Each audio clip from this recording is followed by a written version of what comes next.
Yeah. Hey, What's going on? how's it going, guys? Doing well.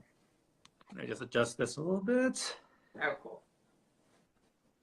All right. How are you two this evening? I'm doing pretty good. Very well. Thank you. Thank you for taking time out of your busy schedule to interview us. Yeah.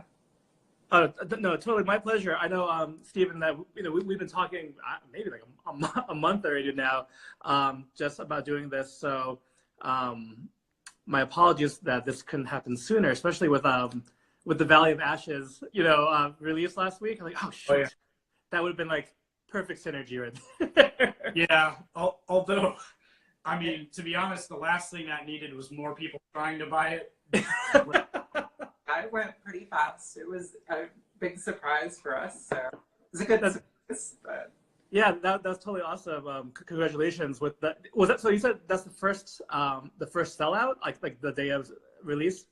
Yeah. I mean, we don't typically do. That was our first exclusive ever, right? So that was okay. Unknown quantity for us. Our typical stuff will. It'll take a few weeks to sell the same quantity that this one sold.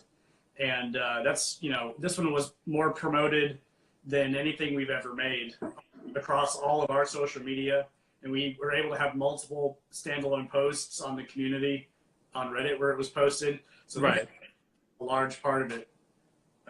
Yeah, it was great, actually. We sat down and we heard the little notifications people were buying it going off, and I was like, I'm gonna go box up the couple that come in, right away. Yeah.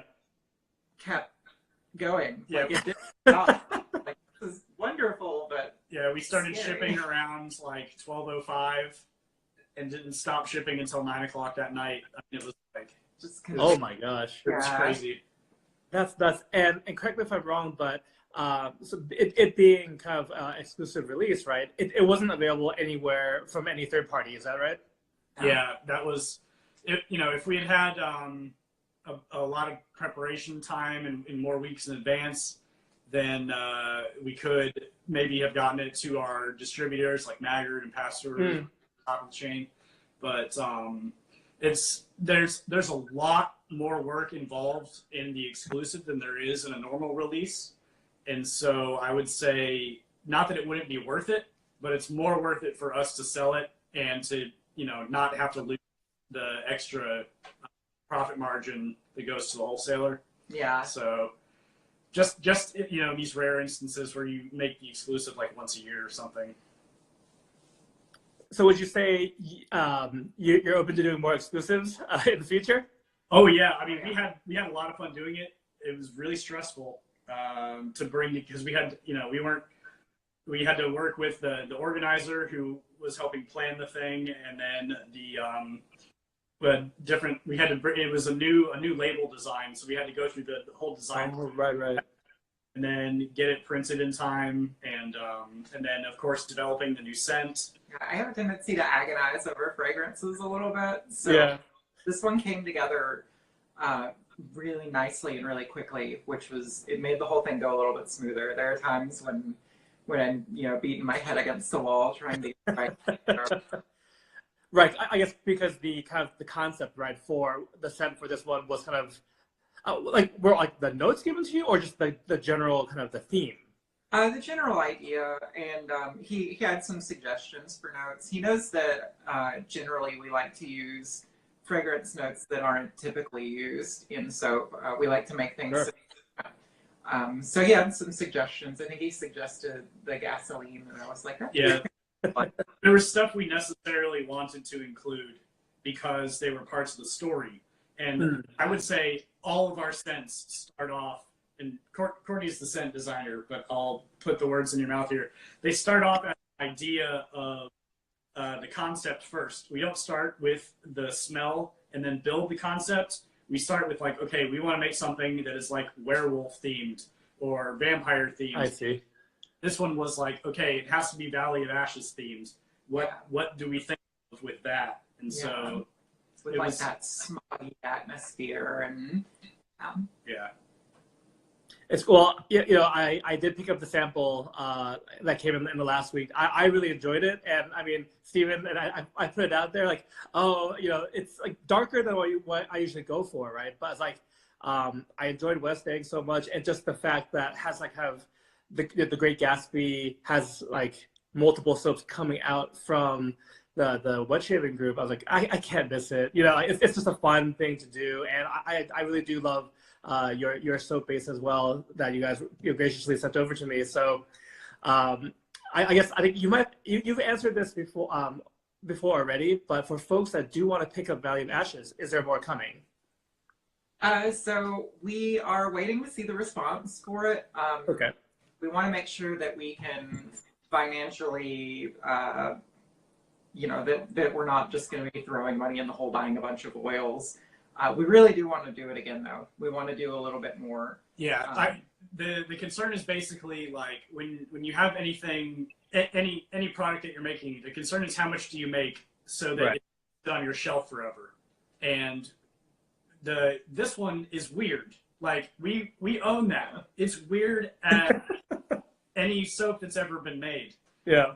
We know it's not for everybody, and so we were expecting the amount that we made would take weeks to sell because people read the notes and they're like, gasoline, motor oil, burning rubber, coal, tar. What are you guys doing?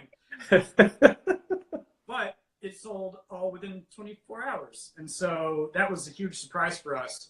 And, we didn't make as much as there was West Egg because Sean and Lauren of Chateau and Looks and Storybook, respectively, are a way bigger name. They've been around longer. They have a lot more clout. And so we expected to not do as well as theirs. And I guess we just undershot the mark on the quantity.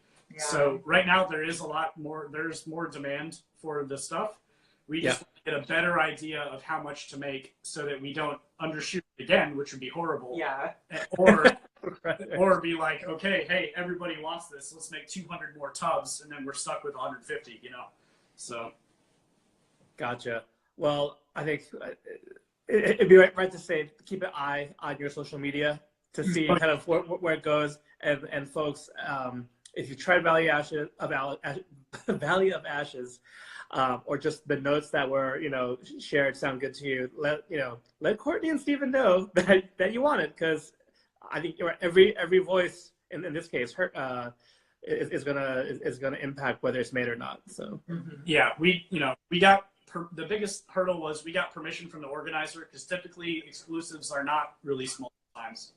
And in this one, we wanted to respect, the guy's name is Matt, wanted to respect his wishes as the organizer. And he seemed happy enough with the release that he saw, benefit. He doesn't get paid for it or anything. He saw benefit in us doing more. The other concern is that the Barrister and Man exclusive, which is the third part of the Gatsby release, is coming up, and we don't want to interfere with that at all. I see.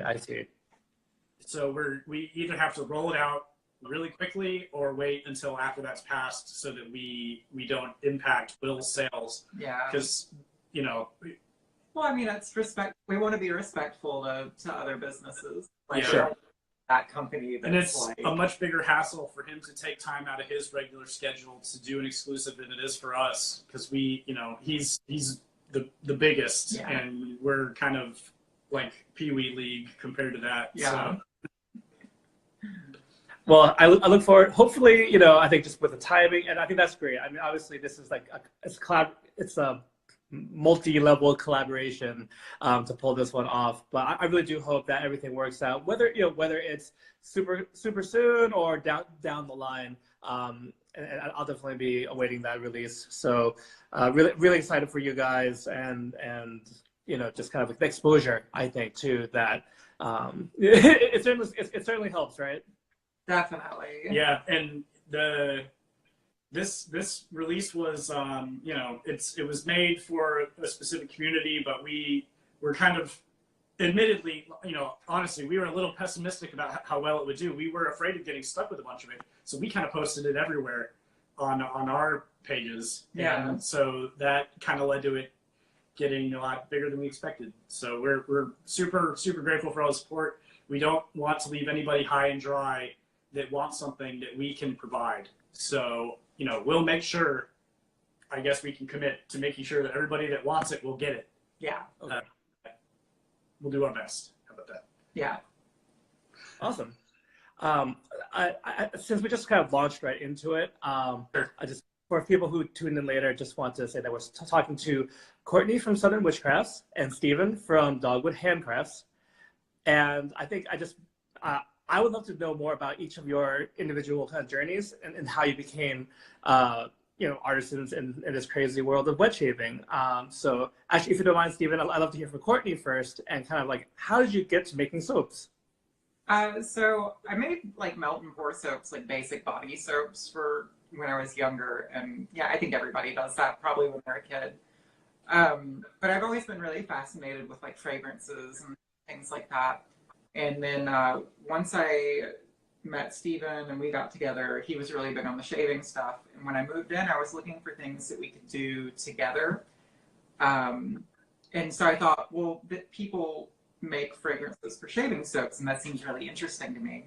It was something that seemed really cool. And I just kind of, I don't know, I got kind of obsessed, I guess, for a little while. It really sucked me in. And Yeah. I don't know, it's been good. It's a really fun thing to do. But initially it was to have something to do with Steven.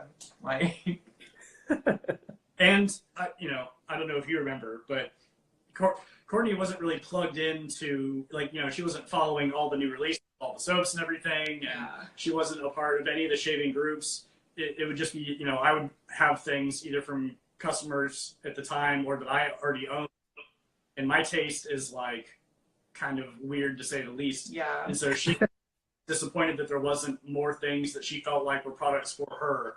Yeah, there weren't like very feminine scents, so I wanted to make some more feminine smelling stuff. And yeah, there's a lot more, it seems like, stuff out there. I didn't know about Dr. John's when I first started out, or anybody really. And I'm kind of a recluse anyway. Like, I don't get a whole lot of social interaction. So like he said, I'm not plugged into the know. Yeah, I mean, honestly, I think that was a great way to start, though, because you had, like, blank slate. And you didn't have any weird influence on your like, art, basically. Well, and I still try to keep, like, I take other people's advice into mind. Like, I listen to other people, and we get help from other people. It's always really awesome. But I do like to make it a point to make sure that I'm coming from, like, a creative place with my stuff, instead of like mimicry place. Like, I want to do something that's creative and different always. So it's important to me that I'm never hunting the internet for like the new thing to copy. You know, and I doubt people really do that, but it seems like it would be an easy trap to fall into. So I don't want to fall into that trap. So you mean we shouldn't expect your Aventus clone coming out in the next few months? No. Nope. One thing that we have said we would never ever do. Yeah. As far as like buying the oil from now, you know, maybe if there was a way to like do a spooky gothic version of Aventus or something, that could be interesting. But Sure. And that said, coming up, we are doing a barber shop, which I know is a standard, but it's going to be a very different barber shop. So it's yes, yeah. About a year ago, I said we will never do a barbershop. It will never happen because that's not what kind of company we are. Yeah. It turns out you can do a passably spooky barbershop, and people really seem to want something like that from, you know, with Courtney's fragrance, like fingerprint on it. Yeah. So we're theming it after mortuary science and sort of diserology. I don't know if I'm pronouncing that right. I need to find out how it's pronounced. Okay. Like essentially a person that shaves and does the hair of the corpse before the funeral. Oh, gotcha. So it's going to have like traditional barbershop notes, but then some more sort of clinical notes, and I don't know, it should be interesting. Like, yeah, that sounds great. I totally agree. Like your personal take on maybe something familiar. Yeah. In addition to obviously just like kind of, you know, like just totally coming from your mind, original sense. I think that's really exciting. So is there like a general idea when that barbershop's going to come out, or it's kind of still in the works? So it's our summer product is what we're hoping for. I'm really having it pinned down. I would say tentatively mid to late June. Yeah. We have we're actually working with a new designer who is a extremely talented guy who awesome. He's doing some of his first wet shaving design work for us, and he's our business cards. He did a new logo for us, some banners, as well as an overhaul of our labels. And we just could not be happier with how it's going. And so our first brand new label design will be the barbershop scent this summer. Mm-hmm. And it's just amazing. The guy is super talented. I expect that there's other companies that are using him for photography. I expect more and more companies will be using him for design as well. So definitely look forward to that. Yeah. But that is usually the hardest part. If you're doing a new release, is getting the artwork and the packaging nailed down. That part's already done. All we gotta do is that's awesome. Finish up the fragrance till we're happy with it, and then make it. So I do have a tendency to get a little too into perfecting a fragrance, so making an effort not to take it to a bad place and to really just stop myself. And this is, I like this. And yeah, this one's come together really, really quickly as well. It's been pretty awesome. So it should be. Just for reference, we've had scents take more than a year to formulate. Yeah. And this one's only in the works for a few months. So for us, it's very quick. A year and a half, almost 2 years. So yeah. It was like making it perfect is important to me. That's great. Obviously, a lot of care and attention whatever you're putting out there. So it's always really interesting to hear kind of like how do these scents get created? What's the inspiration? Courtney, is it mostly like a solo process, or does Steven ever get to is he someone that's like a sounding board for you, or are you like, get the hell out of here? This is my this is my baby, and like. Steven he keeps me in reality. I feel like I'll come up with a concept and kind of let him smell what I've been working on, and I'll be like, is this crazy? Like, are people gonna, when I tell people about this, are they gonna be like, what's wrong with you? Like, and he lets me know if it's a sane idea or not sane idea. Okay. So his input's very important. But I do spend some time, I'll just sit down at a table for a few hours, just kind of working on little premix files. I do these little tiny premixes before I go forward with anything. And so I'll just work on that alone for a long time, but then I usually go to Steven. And then she'll come to me in her gloves, just completely covered in fragrance. You have to smell this. I think it's time. It's usually a pretty manic state that I'm in when I get to him, like shaking. I'm not great at the fragrance thing. I feel like I help kind of iterate through the versions and kind of make suggestions on maybe adding a thing or balancing a thing, or if I recognize it, like it's too similar to somebody else's product. And that's a big help, because there have been times where I've made something and he's been like, this smells exactly like this other thing, and I'm like, oh, okay, even we can't do that. There's two in particular things that we like completely accidentally recreated in our little lab here, despite having almost no similarities on paper. It was it's very strange. But really, wow. We accidentally, there was a coffee fragrance. It was Leviathan. Yeah, we accidentally and it's one of my favorites, and now it's one of hers too. Really yeah. Oh yeah, that's real similar to this. But that's hilarious. So what was that? Coffee, sandalwood, and what other thing? Musk. Got it. Yeah, I did. I think one of the user submitted questions was, why do they use mildew as a scent note? I'm like, I feel like mildew of all the things, right? And I think I've seen like mushrooms or like fungi. It's all kind of that stuff, like very like decay, right? Or like. And the thing about smells like that, Mm-hmm.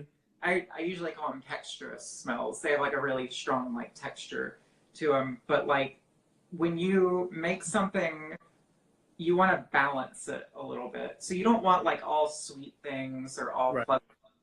If you mix some of those things in there that generally aren't considered pleasant in tiny, tiny amounts, they can add like body and sort of a presence to a fragrance that it wouldn't have before. It's interesting because I don't think a lot of people realize what traditional perfumers use for fragrances. A lot of the times is not pleasant smelling stuff. There's a chemical that's derived from animal feces that no one uses anymore, but it was right. a long time ago. Real musk, a lot of real musk are animal extracts. There's one from beaver butt glands that's, really popular. That if people, I think people just don't know that sort of stuff goes in. But I like to be upfront with what's, what I'm putting in there. That was castoreum, right? Yeah. Yeah.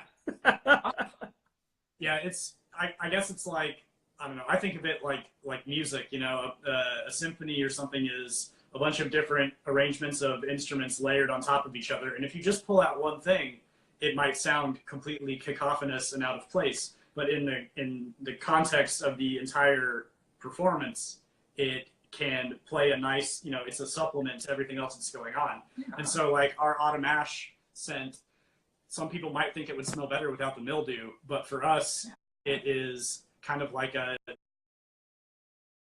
cherry on there that without it would be incomplete. Well, it's like if I think I heard, it may have been Skinny Puppy that said it, like if a person sings a single note perfectly for 5 minutes, it's irritating, and it's perfect. It's a beautiful, perfect note, but it's the deviation from that note, the vibrato, and outside of perfection that makes it good and special.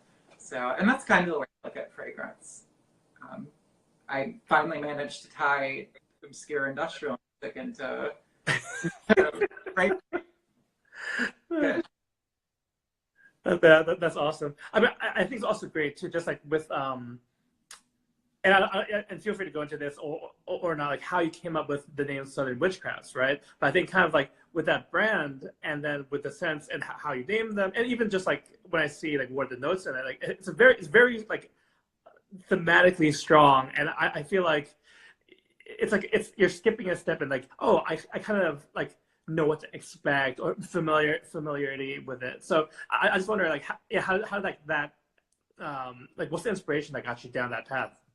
So a lot of it's built just off of like my my personal taste and stuff. I've always been really obsessed with like 70s and 80s like witchcraft movies and things like that, and just spooky like sort of witchy stuff. So I like that, and then like I was trying to think of something that would encompass the style for the company that I wanted, and kind of give that message, but was similar to Dogwood Handcrafts because we're linked sort of. And so I thought Southern Witchcrafts would be like, it's a similar play on words. It's got the right level of spooky to it. Yeah. A big part of it is just our identity. We want to be true to our roots, and we're both, like born and raised in the South. Yeah. I realize that in a lot of places that can be seen as a negative thing, and sometimes for us maybe it is too if there's bad things going on. But it's like Courtney is the way that she is, and her taste is the way that it is because of the environment that she's raised in, and a lot of our products pay tribute to that. Yeah. And it's just an important identity thing, I guess. Yeah. Without any sort of, we don't, any controversial element to it is not really what we're referring to. Yeah, no, it's more just like, I don't know. It's not supposed to be like a bad thing. Or it's just fun, Yeah, fun and friendly and, mosquitoes and swamp. Yeah. You're referring to Steven capturing mosquitoes and then entombing them in amber? Yeah, okay. I wasn't, but that's the mosquitoes and swamp. But that is so awesome, though. Yeah, when you're showing those off. Also, sorry, and can I just relate to the previous question too? I think you have some really cool soap names. Is there do you have a favorite soap name of the ones that currently in stock, and like a story, or your favorite story behind how that name came about? So I think I already know what you're going to say too. Are you thinking Three Mothers, or are you thinking lycanthropy? Oh no, I was completely wrong. I was thinking Necro. Oh, Necro. It's a good Necro is a really good one. Necro has the most interesting backstory behind it. Necromantic is based on a German, I guess I call it a horror film. It's more of like a shock film about a man and his girlfriend that really like dead people more than is healthy. And so I was like, that's how I got the fragrance. So I was like, what if, you have like cemetery dirt and like fog and then like roses and like florals and things like that, and you blend them together. And, but it all came from a very controversial movie from Germany, And that was one where early on when we were kind of selling on Etsy and stuff, the name didn't really matter, but once we went kind of like big time and started wholesaling, we changed the spelling so that it would not be the trademark name. Not that he would. I don't know, that the guy that made the movie doesn't seem like the type to have a problem with that, but I was like, I don't want to step on anyone's toes. And the last thing I want is some guy angry with us. So now we try to keep the names a little more general. Arcane Abyss was based on H.P. Lovecraft. Instead of doing originally I was going to call it Necronomicon, and I was like, that's intellectual property again. I've got to stay away from that. But I like the alliteration in Automash. That's probably my favorite name because of the alliteration. But yeah, Necromantic has the most fun story, I think. I would agree with that. Also, if you do tap Lovecraft for other names, isn't like anything Lovecraftian kind of public domain at this point, or it is 100+ years, maybe. No, I'm pretty sure it is all public domain. My knowledge of copyright law is yeah, same here. I guess we kind of see a division between Valley of Ashes is a location in The Great Gatsby. That's a little different than calling your soap The Great Gatsby, just for example. Right. True. It's kind of a line to toe. Like I sometimes name brush models after planets in Star Wars, which I don't think are copyright written. I would never call a brush like Star Wars or like Luke. Right. But maybe even I'm going too far with using the planet names. But it's something you have to be really careful about, and that's really scary to deal with. But at the same time, you want to express an interest in cultural icons and things like that. So you kind of have to skate a line and not make anyone angry, but at the same time, that's why things like lycanthropy work really well, because it's a beautiful word and it references something without being like an intellectual property. Right. And that's even Three Mothers is a tribute to like Giallo films and Suspiria and all that stuff. But we didn't want to call it Suspiria or Giallo or anything like that. We didn't even want to call it Three Mothers in English because we felt like that was too close, so we changed it to Latin. Yeah. Maybe that's overly paranoid, but it was, careful and a good decision, I think. No, I think so too. It's like you're not going for what's obvious, the obvious reference, but you still want to give the nod to the inspiration or even just like your own personal interest, right? Like, so yeah, like the Star Wars thing, especially with Disney owning it, I think that's totally the right call for you to like to steer clear. Like, we will not be having the Han Solo brush, but and since Disney took it over, a lot of these planets no longer exist in the Star Wars universe because they said none of that counts anymore. And so some of mine, they're just words that somebody made up. Okay? Yep, there you go. Right, they're not going to use it, so why leave that on the table? Yeah.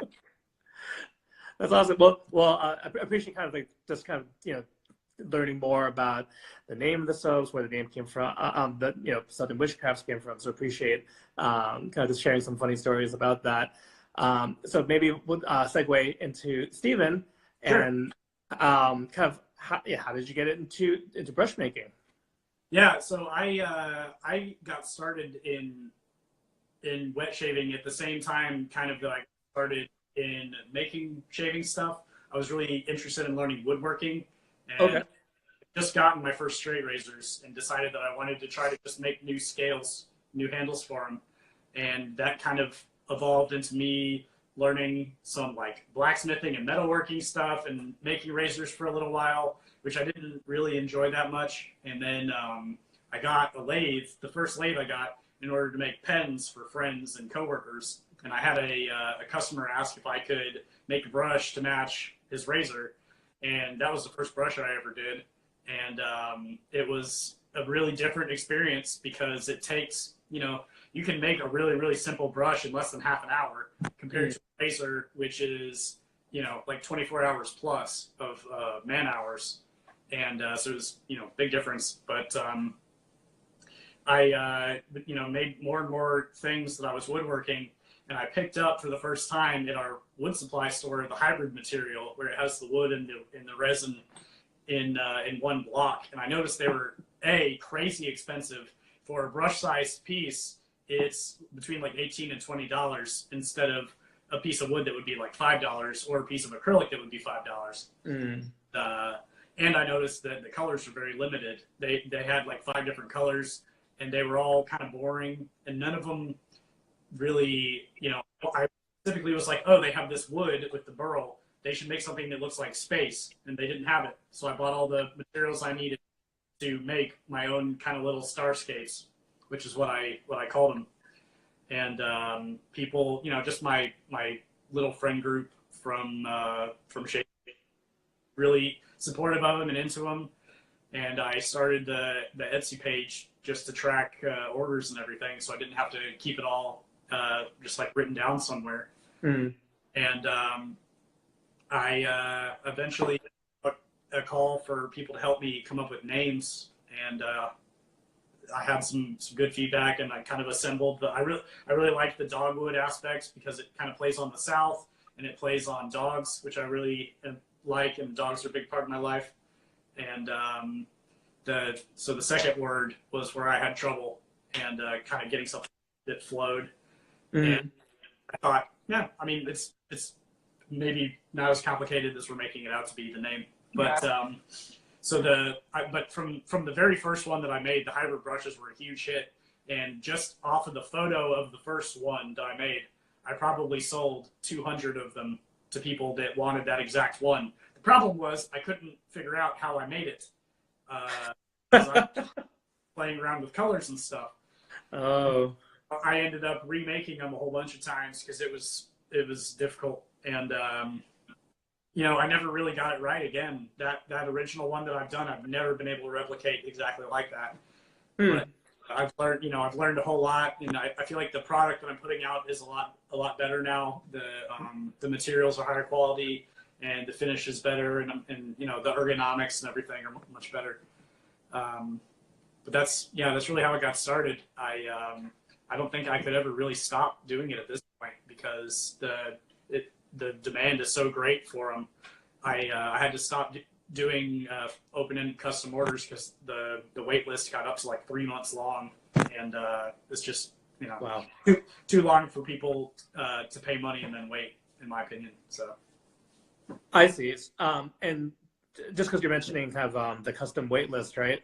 Like what do you try to keep it to, like the turnaround time between the order placement to time of like you have it in hand? So with the system that I have now, where people are able to purchase custom slots during scheduled releases, usually it's under 2 weeks. For the, it takes a set amount of time for brushes. It doesn't take me any less time to do, like I can't do more in a day than if I have more orders, if that makes sense. Like I can't do them in bulk processing in any kind of way. It's always the same amount of time, unless things go horribly wrong, then that adds lots of time. So this last year, I had a huge problem with my wood, had to get new wood, and that took a long time. I had to experiment with it to make sure the wood was good. And when we checked out the wood, we verified it was good to go, then I was able to finish the customs. So some of those were, 3 and 4 weeks, which I'm not really happy about, because as soon as the release is done, I like to be done and move on to the next release. But I have to do the customs. And so it took a while. But now I think I have everything. I had that problem sorted out. So I'm in between custom releases with the meat coming up. But yeah, I really, when you take orders, if people are paying up front, the longer that you are holding on to that order, the more impatient they're getting and the more stressed out you're getting with fulfilling it. And it really compounds until everybody is just frustrated with each other. And, sometimes if it's a particularly difficult order and it's taking me a really long time, I'm tempted to just refund it and say, forget it, this is too much stress. But, that wouldn't be a great way to run it. And so I have to really just focus on putting out the quality product and not taking shortcuts like that. But yeah, when you have those huge wait lists, if you imagine you have 30 people that have paid you, if I just put brushes up, 30 people bought them, I'm making the first guy's brush for say 2 or 3 days or something like that. Mm-hmm. Meanwhile, all those other people have paid you money and they know the status on mine. Like, can I see an in progress picture, or do you have an ETA? And so you have that kind of enthusiasm multiplied by 30 people, and not everybody is a patient saint like we would all ideally strive to be. People, understandably want what they paid for. And I totally identify with that. I get super impatient if I order something and it doesn't have Amazon same-day delivery. I'm like, what kind of business are you running, man? But yeah, that's ideally I would just be able to, list things and then ship them the same day, and nobody would ever have to wait. But for people that want that customization factor, it's just a necessary evil that we have to contend with, is wait times. So I try to keep them as I can. No, I mean, I think that's a great way to do it, because at the same time, you're not taking on too much where it's overwhelming, or you're just going to be in the weeds and be like, oh my God, I have orders from last, December or whatever, still waiting on the brushes. And yeah, I can imagine, especially well, yeah, we can blame Amazon, where people are just like, where is it? Why is it not here yesterday? Or I guess I was thinking even if you're okay, you'll know when your number's up and I start working on your brush, so don't contact me until then. But I feel like people would still contact you. Oh yeah, yeah. That doesn't work at all. It's yeah.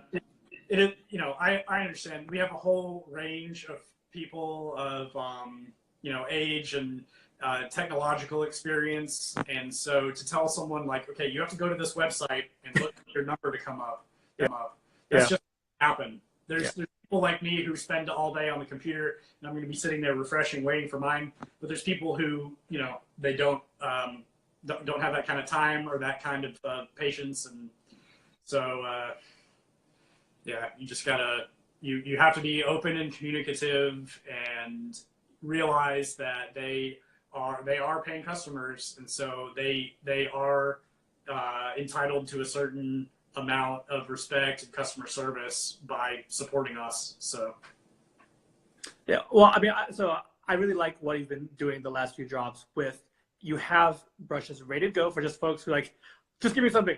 You have some choices, but at the end of the day, like they're already made. and then you leave. I forgot like how many custom slots is it usually per drop? Or it's okay if you'd rather not. I just forgot if you had mentioned that number in the past or. I have. Okay, It's so don't worry about it. Between 5 and 7, depending on how busy I am. If I feel like spare time coming up, I'll do more. And if I feel like, I have too much stuff going on, then I'll just do 5. But yeah, well, either way, you're doing a combination, right? So I feel like it kind of hits the different kind of customers that anyway just really want to have something from Dogwood Handcrafts. So. I mean, so I say if that system works and it's not kind of like stressing you out, like it's organized, then just keep it up because it seems like it seems to be working. All right, so thank you for kind of giving your story on how you arrived at the name of Dogwood Handcrafts and how you got started. I just want to leave some time also. Some questions for, I know folks are jumping in and out, but if there's any questions from chat, and also a chance for both you and Courtney to, you mentioned the barbershop scent, right? That's coming out May-ish, but I just want to give you guys a chance to plug stuff. Any announcements, news, next drop date, stuff like that. The biggest thing we have coming up is that we've been preparing for now that the first part of the exclusive is over with is the Maggard Razors meet, which is June 1st in Adrian, Michigan. We will have a table there for both of our enterprises. We'll be there together, so it won't necessarily be like Courtney's doing soap and I'm doing brushes. It'll be kind of a joint thing because it just helps to have both of us to weigh in because we kind of our brains go in different directions. I like to invade his space too. Yeah. So it's honestly our favorite day of the year. I mean, It's like Christmas for us. I have spent the entire last year just looking forward to that day. It literally gets me through the day every day. We just love it. Love interacting with our friends and customers and meeting and kind of talking shop with all the other artisans and the vendors. We don't leave the house much, so like we leave the house, which is pretty big for us. Yeah, this hobby has really become a huge part of our lives, and so getting to kind of bring it into the real world is a big thing for us. And we travel up there with all of our stuff, and this year we're gonna have a really cool display. Last year I didn't have any brushes for sale. My some customers who were at the event donated theirs for me to keep on the table to be like, hey, this is what I do. Wow. This year, I am bringing a buttload of brushes. So awesome. I think anybody that wants one will be able to get one just because of, the quantity and the price point that they're at. They're not going to be the cheapest thing there, but, they never are. And this year, another huge difference is we got picked up by Maggard in September. And so now they are stocked with our entire product line. Oh, nice. So people that are at the meet will be able to buy any of our stuff, which is huge. And we have both of us have much better brand recognition. Last year, everybody said, who the heck are you? And I think this year there'll be a little more, there's people who have emailed to say, we're really looking forward to meeting you guys, which is just really cool. It's cool and very scary. Like, I'm gonna have to work on some social skills for this. But yeah, but that's our biggest thing. Obviously, we're going to try to get more Valley of Ashes out soon. Don't really have a date on that. We do have to reorder everything because we bought just enough labels to make it, just enough to make it because we didn't expect to be doing it again. So the barbershop probably mid to late June, and my next brush drop. It's hard to say if there's anything left from that. I'll put those on as soon as I get back from Michigan. And then, as soon as we land, I'll start making more and probably aim for a release 2 weeks in. So maybe June, what's the middle Saturday, June Yeah, June 15th probably. Okay. And but that's all of our big stuff. You know, obviously we're gonna have fall is kind of the big time for Southern Witchcrafts. So obviously we kept our fall seasonal autumn ash year round because it's so popular that people want to shade with it in the summertime and the springtime, which is great. Yeah. So we're gonna have that one around, but we're also introducing at least one more fall scent for 2019. Yeah. That we're really excited about. Yeah, but fall's always going to be, that's like a big time for us regardless. We're always going to have something for fall, so. Yeah, it's probably a little premature to get into it, but it's basically done. So it's pretty wow. close. Got a nice, it needs some tweaking, but Okay. it's pretty close. yeah, then otherwise, the only other big thing we've been perfecting our bath soaps for more than a year now because it's weird as intense as the shaving soap world is and the custom brushes and custom razors and all these sorts of things, the bath soap market is like 100,000 times bigger than the shave soap market. Yeah.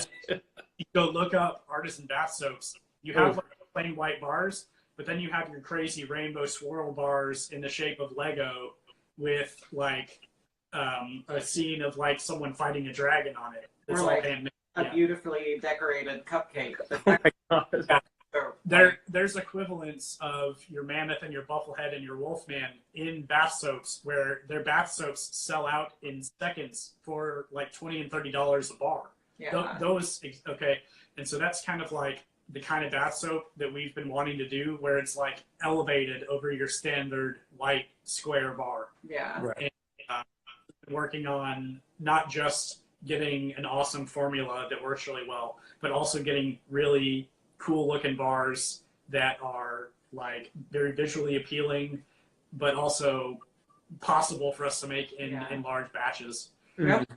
We also ran into a problem with, because we make our own fragrances, different fragrance oils react differently to soaping in bar form, and some of them cause issues. Yeah. So we're working around those issues. If you just put like a pre-made oil in there and it doesn't work, you just go with another pre-made oil. But if you have a signature scent you have to achieve, it's a lot more complicated. And we have our, I guess, 8 now core scents that we want to bring into bath soaps. And so we want all of them to work. Yes. And because for every person that loves Necromantic, there's somebody that loves Alchemist, for example. And so we had Necromantic and Alchemist test bars that went out a few months ago that were very well received. And we're looking forward to the full thing. You know, unfortunately, bath soap takes quite a long time to cure. And so we have to kind of, rather than our shaving soap cures in under a week and we ship it out, the bath soap is at more than it's about a month and a half of curing time. Oh, wow.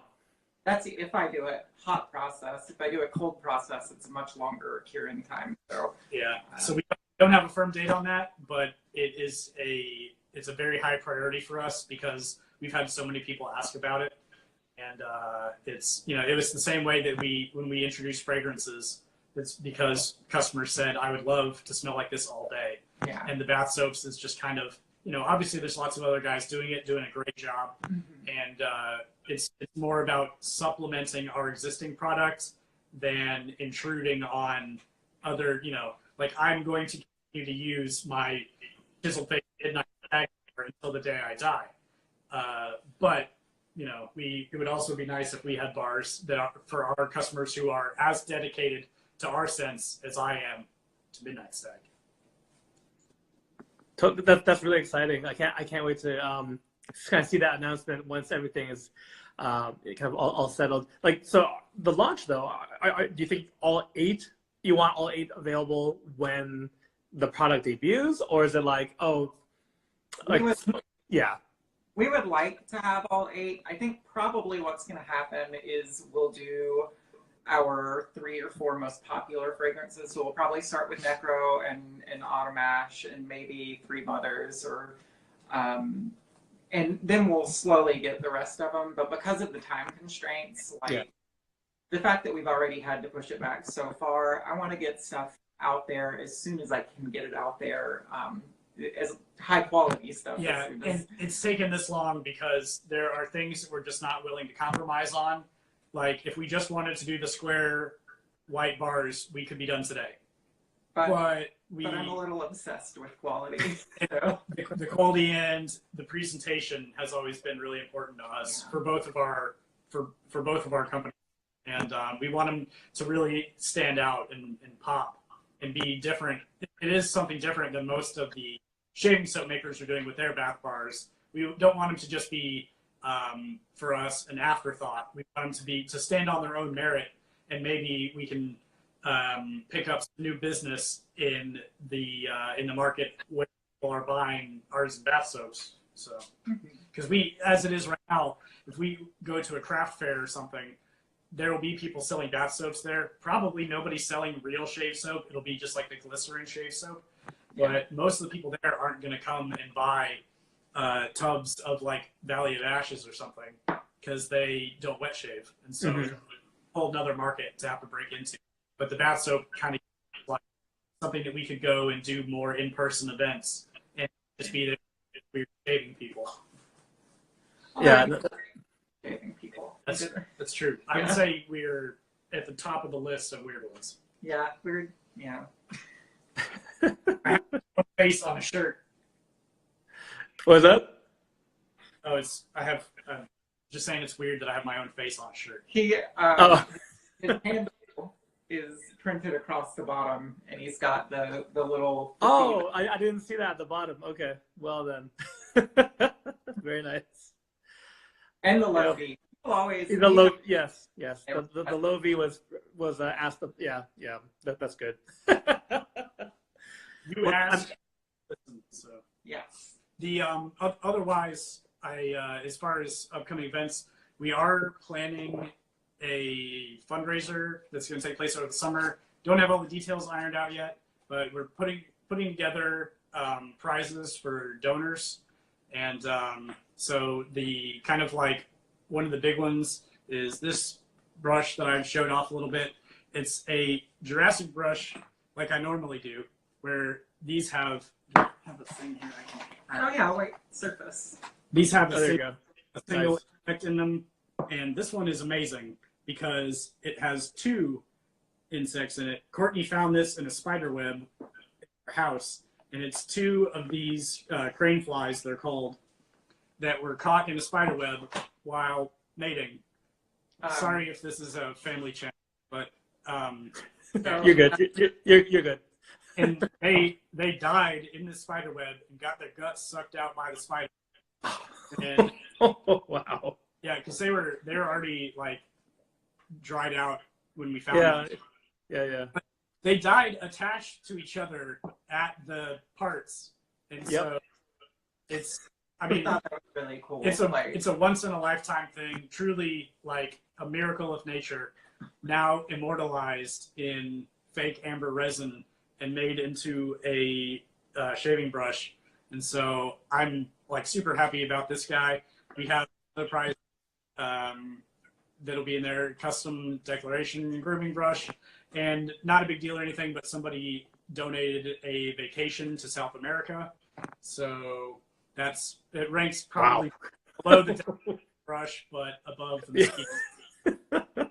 Yeah, between those two things, like, Yeah. But that brush is great though. When I saw the photos of it, like the mid-coitus brush. Yeah, it's going to be. I don't think I'll ever see or make another one like it. It's just like so many things had to happen for that to come into existence, and there was like probably a 50% chance that I would screw it up, and thankfully I didn't. I was extremely careful with it. He's way better than that. It's like maybe a 2% chance that he messes it up. Like he does not mess up brushes as much as he claims. I used to though. Yeah. That's great. Well, we'll keep, I think there's a lot of great things to look forward to.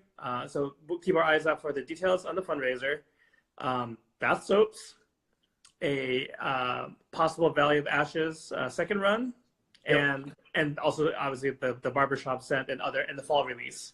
So a lot of awesome things that you guys were able to preview tonight. I think we're almost out of time here. So any other plugs that that you'd like to give? We're on Instagram at Southern Witchcrafts at Dogwood Handcrafts. We are trying to do more regular updates, both of products, but also kind of doing more videos and kind of streaming just interesting things that are happening. We previewed Valley of Ashes. I did a video of showing myself catching the Jurassic mosquito torch. Just kind of fun things like that to keep people updated on what we're doing. And I do stream making brushes. I'm going to try to do that on Instagram now, since I seem to have a much larger audience on here of people that are interested in seeing it. On YouTube, I really get a lot of interest in it. But otherwise, we just want to keep doing our thing, making good stuff that people like, and we're always open to suggestions, either for brush stuff or for soap ideas, and anybody that has any questions. We're trying to be really open about all of our methods and our philosophy and everything. So yeah, that's awesome. Yeah, I really enjoyed the bug catching video. So I totally encourage you guys, like, whether it's live or just kind of giving a little like behind the scenes. I think that kind of stuff the community really eats up. And given just like, you're interesting folks with with interesting brands, and I really look forward to seeing more. Awesome. Thank you. Well, thank you guys so much for your time. Courtney, Steven, pleasure talking with you. Thanks, buddy. Anytime. We'd love to talk to you again. We'll make sure that we get you out a copy of the new scent once we have it, like, as soon as possible, to get your thoughts on it. Not necessary, but I appreciate it. I'm always interested to see. Best of luck, guys, with all the future releases, and we'll be in touch. I would love to talk again, especially when one of those things are about to be released. Like the bath soaps sounds like such a project close to your heart. So I'd love to help get the word out on that. Great, Awesome. we appreciate it. Okay, take care now. Thank you.